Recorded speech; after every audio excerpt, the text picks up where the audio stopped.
আকাশবাণী কলকাতা স্থানীয় সংবাদ পড়ছি প্রিয়া বিশ্বকর্মা। প্রথমে বিশেষ বিশেষ খবর। কেন্দ্রীয় পর্যবেক্ষক হিসেবে এ রাজ্যের ২৫ জন বরিষ্ঠ আধিকারিকের নিয়োগ সংক্রান্ত নির্দেশ পুনর্বিবেচনার জন্য রাজ্য সরকারের আবেদন এবং তার সঙ্গে বিকল্প নামের তালিকাও খারিজ করে দিয়েছে নির্বাচন কমিশন। পশ্চিমবঙ্গে এসআইআর প্রক্রিয়া নিয়ে মুখ্যমন্ত্রী মমতা ব্যানার্জির আপত্তির বিষয়ে নির্বাচন কমিশনের বক্তব্য জানতে চেয়েছে সুপ্রিম কোর্ট। রাজ্যের অরাজক পরিস্থিতি থেকে নজর ঘোরাতেই এসআইআরের বিরুদ্ধে মুখ্যমন্ত্রী সুপ্রিম কোর্টে গেছেন বলে বিজেপির দাবি। রাজ্যপাল ডক্টর সিভি আনন্দ বোস আজ বিশ্ব ক্যান্সার প্রতিরোধ দিবসে এই রোগ সম্পর্কে সচেতনতা প্রসার ও প্রাথমিক পর্যায়ে শনাক্তকরণের ওপর জোর দিয়েছেন। রাজ্যের সর্বত্রই আগামী দুদিনে সর্বনিম্ন তাপমাত্রা ২ থেকে ৩ ডিগ্রি কমতে পারে বলে আবহাওয়া দপ্তর জানিয়েছে। আসছি বিস্তারিত খবরে। কেন্দ্রীয় পর্যবেক্ষক হিসেবে এ রাজ্যের ২৫ জন বরিষ্ঠ আধিকারিকের নিয়োগ সংক্রান্ত নির্দেশ পুনর্বিবেচনার জন্য রাজ্য সরকারের আবেদন এবং তার সঙ্গে বিকল্প নামের তালিকাও খারিজ করে দিয়েছে নির্বাচন কমিশন। পূর্ব নির্ধারিত সূচি মেনে নির্বাচন কমিশনের বেছে নেওয়া আধিকারিকদেরই প্রশিক্ষণে যোগ দিতে বলা হয়েছে। উল্লেখ করা যেতে পারে, একাধিকবার রাজ্য সরকারের কাছে আধিকারিকদের নামের তালিকা চাওয়া হলেও নির্দিষ্ট সময়ের মধ্যে সেই তালিকা না পাওয়ায় কমিশন স্বতঃপ্রণোদিতভাবে ওই তালিকা তৈরি করে। এরপরই রাজ্য সরকারের তরফে ৯ জনের একটি তালিকা পাঠিয়ে কমিশনের কাছে সিদ্ধান্ত পুনর্বিবেচনার আর্জি জানানো হয়। পুনর্বিবেচনার ওই আবেদনের প্রেক্ষিতে কমিশন জানিয়েছে, কেন্দ্রীয় পর্যবেক্ষকদের জন্য নির্ধারিত ব্যাচ ভিত্তিক ব্রিফিং বৈঠক নতুন দিল্লিতে অনুষ্ঠিত হবে আগামীকাল ও শুক্রবার। তালিকাভুক্ত সব আধিকারিকদের সেখানে হাজির থাকতে হবে। উল্লেখ্য, পশ্চিমবঙ্গ, আসাম, কেরালা, তামিলনাড়ু ও পুদুচেরিতে বিধানসভা নির্বাচন উপলক্ষে কমিশন এ রাজ্যের বর্তমান স্বরাষ্ট্র সচিব জগদীশ প্রসাদ মিনা সহ ১৫ জন আইএএস ও ১০ জন আইপিএস আধিকারিককে কেন্দ্রীয় পর্যবেক্ষক হিসেবে নিয়োগ করেছে। পশ্চিমবঙ্গে এসআইআর প্রক্রিয়া নিয়ে মুখ্যমন্ত্রী মমতা ব্যানার্জির আপত্তি বিষয়ে নির্বাচন কমিশনের বক্তব্য জানতে চেয়েছে সুপ্রিম কোর্ট। প্রধান বিচারপতি সূর্যকান্ত, বিচারপতি জয়মাল্য বাগচি ও বিচারপতি বিপুল এম পাঞ্চলির বেঞ্চে আজ নির্বাচন কমিশন ও রাজ্যের মুখ্য নির্বাচনী আধিকারিকের বিরুদ্ধে মুখ্যমন্ত্রীর দায়ের করা মামলার শুনানি হয়।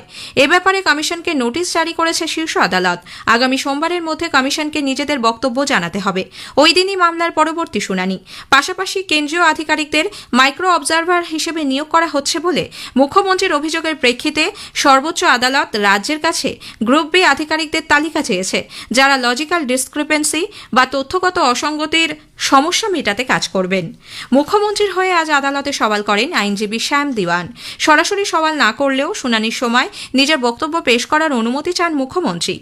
প্রধান বিচারপতি তা মঞ্জুর করলেই মুখ্যমন্ত্রী বলেন, এসআইআর এর নামে রাজ্যকে নিশানা করা হয়েছে। ভুয়ো ভোটারের বদলে এই প্রক্রিয়াকে গণহারে নাম বাদ দেওয়ার জন্য ব্যবহার করা হচ্ছে বলেও অভিযোগ করেন তিনি। এদিকে মাইক্রো অবজারভার নিয়ে মমতা ব্যানার্জির অভিযোগের প্রেক্ষিতে কমিশনের আইনজীবী রাকেশ দ্বিবেদী জানান, রাজ্য সরকারকে বারবার চিঠি দেওয়া সত্ত্বেও তারা সম্পূর্ণ অসহযোগিতা করছে। এসডিএম লেভেলের ক্লাস 2 অফিসার চাওয়া হলেও রাজ্য সরকার প্রয়োজন মতো তা দেয়নি। কমিশনকে আগাম নোটিশ না দিয়েই মমতা ব্যানার্জির পিটিশন নিয়ে শুনানি হওয়ায় কিছুটা সময় চেয়ে নেয় কমিশন। রাজ্যে অরাজক পরিস্থিতি থেকে নজর ঘোরাতেই এসআইআর এর বিরুদ্ধে মুখ্যমন্ত্রী সুপ্রিম কোর্টে গেছেন বলে বিজেপি দাবি করেছে। দিল্লিতে আজ এক সাংবাদিক বৈঠকে দলের রাজ্য সভাপতি শ্রমিক ভট্টাচার্য জানিয়েছেন, 12টি রাজ্যে এসআইআর প্রক্রিয়া চললেও অন্য কোনো রাজ্যের মুখ্যমন্ত্রী এভাবে দিল্লিতে ধর্ণা দিতে আসেননি। সংবিধানের শপথ নিয়ে মুখ্যমন্ত্রী নির্বাচন কমিশনের মতো সাংবিধানিক সংস্থাকে কদর্য ভাষায় আক্রমণ করছেন। রাজ্যের বিএলএরা আক্রান্ত, বিরোধীদের ফর্ম 7 জমা দিতে বাধা দেওয়া হচ্ছে এবং বিএলওদের ভয় দেখিয়ে অসত্য তথ্য আপলোড করতে বাধ্য করা হচ্ছে। এর ফলে বহু ভোটার অযথা হয়রানির শিকার হচ্ছেন। इसका कारण सिर्फ एसआईआर नहीं है। कलकत्ता के आनंदपुर में एक भयानक अग्निकांड हो गया, 25 लोग मारे गए और अभी भी 30 लोग लापता है। एक बार के लिए सिर्फ 10 किलोमीटर की दूरी पर उस जगह वो पहुंच नहीं पाए और 1500 किलोमीटर उन्होंने ऊपर से उठकर पहुंच गए यहाँ। Indian internal security is being compromised. The entire demographic designs of different bordering districts have been changed. Not only in West Bengal, in Bihar and Jharkhand also, using West Bengal as a passage. ওই সাংবাদিক বৈঠকেই কেন্দ্রীয় প্রতিমন্ত্রী সুকান্ত মজুমদার বলেন, প্রচারের আলোয় থাকার জন্যই মুখ্যমন্ত্রীর আজকের এই পদক্ষেপ। আধার কার্ডকে নাগরিকত্বের প্রমাণ হিসেবে কোনো আদালতের রায়ে স্বীকৃতি দেওয়া হয়নি। কেন্দ্রের আধিকারিকদের মাইক্রো অবজারভার হিসেবে নিয়োগ করা হয়েছে বলে মুখ্যমন্ত্রী অভিযোগ করেছেন, কিন্তু বারংবার রাজ্য সরকারের কাছে এজন্য তালিকা চাওয়া হলেও তা পাঠানো হয়নি। এসআইআর এর বিরোধিতা করতে গিয়ে মুখ্যমন্ত্রীর যাবতীয় প্রচেষ্টা বিফলে গেছে বলে বিরোধী দলনেতা শুভেন্দু অধিকারী মন্তব্য করেছেন। উনার আজকের মিশন, গত 3 দিনের মিশন ফেল করেছেন। উনি এক এসআইআর আটকাতে গেছিলেন, আটকাতে পারেননি। 2 মাইক্রো অবজারভারের ইস্যু তুলেছিলেন, এতে উনি নিজে ফাঁসবেন, উনার সরকার ফাঁসবে, কারণ উনি গাইডলাইন অনুযায়ী ইআরও দেননি। তৃতীয়, উনি আধার নিয়ে বলতে গেছিলেন, কারণ উনি উনার সরকার বাংলাদেশি মুসলিম অনুপ্রবেশকারী রোহিঙ্গাদের আধার কার্ড বানিয়ে দিয়েছেন ভোট ব্যাংক তৈরি করার জন্য, যা নিয়ে সুপ্রিম কোর্ট পরিষ্কার বলেছে ওটা সেপারেট ইস্যু, আমরা অর্ডার রিজার্ভ রেখেছি। অন্যদিকে এসআইআর এর প্রায় শেষ পর্বে এসে মুখ্যমন্ত্রী হঠাৎ কেন এত সক্রিয় হয়ে উঠলেন তা নিয়ে প্রশ্ন তুলেছেন সিপিআইএম এর কেন্দ্রীয় কমিটির সদস্য সুজন চক্রবর্তী। এসআইআর এর পাশাপাশি আরজি কর কাণ্ড, গরু পাচার, কয়লা পাচার, নিয়োগ দুর্নীতি সহ অন্যান্য কেলেঙ্কারিতেও এভাবেই মুখ্যমন্ত্রীর তৎপর হওয়া উচিত ছিল বলে প্রদেশ কংগ্রেস মুখপাত্র সৌম্য আইচ রায় মন্তব্য করেছেন।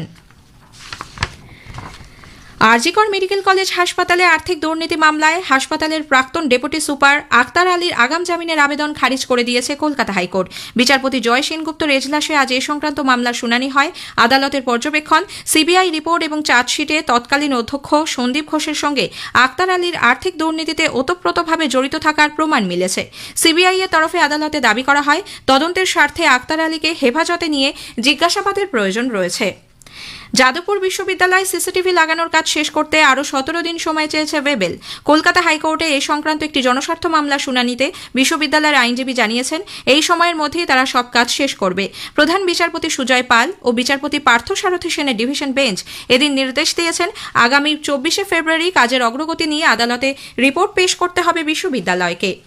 আজকের প্রসঙ্গ অনুষ্ঠানে এবারের বিষয় প্রগতি। আজ শুনবেন পশ্চিমবঙ্গের জলপথের উন্নয়নে কেন্দ্রীয় সরকারের বিভিন্ন উদ্যোগ নিয়ে বিশেষ আলোচনা। কলকাতার শ্যামাপ্রসাদ মুখার্জি বন্দরের চিফ ইঞ্জিনিয়ার শান্তনু মিত্রের সঙ্গে কথা বলেছেন দিব্য দে। আজ শুনবেন প্রথম পর্ব।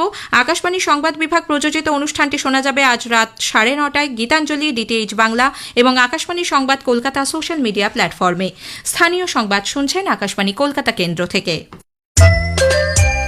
রাজ্যপাল ডক্টর সিভি আনন্দ বোস আজ বিশ্ব ক্যান্সার প্রতিরোধ দিবসে এই রোগ সম্পর্কে সচেতনতার প্রসার ও প্রাথমিক পর্যায়ে শনাক্তকরণের উপর জোর দিয়েছেন।